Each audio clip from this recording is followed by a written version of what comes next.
If you look up at the sky on a clear night, what do you see? You see a vast, infinite vacuum. You see stars that are burning balls of gas billions of miles away. You see a fragile atmosphere that thins out into the cold nothingness of space. That is the modern, scientific view. It is what we are taught in school. But if you could travel back in time 3,000 years and ask an ancient Israelite, the people who wrote the Bible, what they saw, they would give you a completely different answer. They wouldn't describe a vacuum. They wouldn't describe infinite space. They would tell you that the world is a flat disk, and covering that disk, like a giant overturned glass bowl, is a solid, shimmering dome. They believed that the stars were engraved onto the surface of this dome. And most terrifyingly, they believed that on the other side of that dome was a massive, chaotic ocean of water, waiting to crash down and drown the world. They called this structure the firmament. For centuries, modern readers have tried to ignore this. We translate the word loosely. We try to make it sound like atmosphere or outer space to make it fit with modern science. But the Hebrew text is stubborn. It doesn't say atmosphere, it says metal roof. Today, we are going to do something difficult. We are going to stop reading the Bible through the lens of NASA and start reading it through the lens of a Bronze Age shepherd. We are going to look at the etymology of Rakia, the Babylonian dragon Tiamat, and the windows of heaven to answer the question, why does the Bible say we live in a snow globe? The controversy starts in the very first chapter of the Bible, Genesis 1-6. God is creating the world. He has already created light. Now he needs to create space. The King James Version 16:11 reads, "And God said, let there be a firmament in the midst of the waters, and let it divide the waters from the waters." Modern translations, like the NIV or ESV, often change this to expanse or sky. Expanse sounds nice. It sounds airy. It sounds like gas. But is that what the Hebrew word rakia actually means? Etymologists say no. The noun rakia comes from the verb ruka. Ruka means to beat, to stamp, or to spread out. Crucially, it is the specific technical term used for metalworking. When a silversmith takes a lump of gold and beats it with a hammer until it becomes a thin gold sheet, he is rockying it. In Numbers 16:39, the Israelites take bronze censers and hammer them out, rocker to overlay the altar. So, a literal translation of rakia isn't sky. It is the hammered out thing. It implies something solid, something structural, something you can walk on. And the Bible confirms this solidity elsewhere. Job 37-18. Elihu asks Job, can you join him in spreading out the skies, hard as a mirror of cast bronze? Exodus 24-10. The elders of Israel go up Mount Sinai and see God. The text says, under his feet was something like a pavement made of lapis lazuli, as bright blue as the sky. They viewed the sky as a sapphire floor that God walks on. So, when Genesis says God created a rakia, the ancient reader didn't picture a layer of ozone. They pictured a physical barrier, hard dome constructed by God to serve a very specific engineering purpose. Why would God need to build a roof over the world? Because of the water. Genesis 1-7 says, God made the firmament and separated the waters that were under the firmament from the waters that were above the firmament. This is the key to ancient Near Eastern cosmology. They believed the primordial state of the universe was water chaos. To create a space for humans to live, God had to push the water back. He pushed some water down the seas. He pushed some water up the waters above. and he needed the dome rockier to hold that upper ocean in place. If you asked an ancient Israelite, why is the sky blue?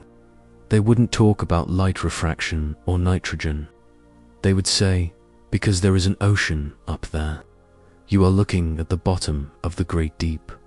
This explains the weather. If the sky is a solid dam holding back an ocean, how does it rain? Genesis 7:11, the flood gives the answer. The windows of the heavens were opened. They believed the firmament had literal sluice gates, trapdoors. God opens the window. Water falls down. It rains. God closes the window. Rain stops. In the story of Noah, the flood isn't just a heavy storm. It is the decreation of the world. God removes the dome. The waters from above crash down to meet the waters from below, and the dry land bubble collapses back into the primordial chaos. The firmament was the only thing keeping humanity from drowning in the cosmic sea. Now, skeptics often point to this and say, see, the Bible is unscientific nonsense. But historians look at this and say, this is exactly what we expect from a text written in the Bronze Age Middle East. Israel didn't invent this worldview. They shared it with all their neighbors. 1. Egypt. The Egyptians believed the sky was a goddess named Nut. She was depicted as a woman arching her body over the earth god Geb. Her body was covered in stars. The sun god Ra sailed a boat across her back every day. Her body was the firmament. 2. Babylon. The Babylonians had the Enuma Elish creation myth. The god Marduk fights the chaos dragon Tiamat. Marduk kills Tiamat and splits her carcass in half like a clam. He uses one half of her body to make the earth. He uses the other half of her body to make the sky. This is shared science. Just as we all believe in atoms and gravity today, everyone in the ancient world believed in a three-tiered universe. 1. Heaven's waters above. 2. Earth disk.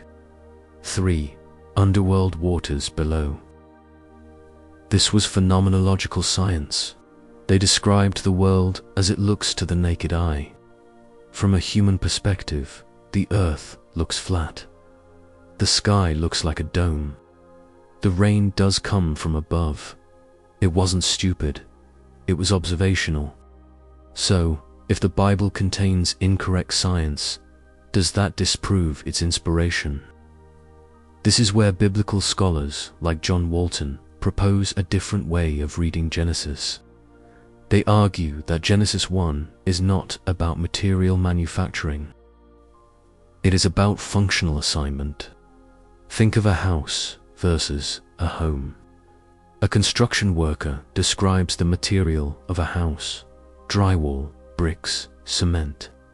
A father describes the function of a home. This is where we eat. This is where we sleep. This is where we are safe.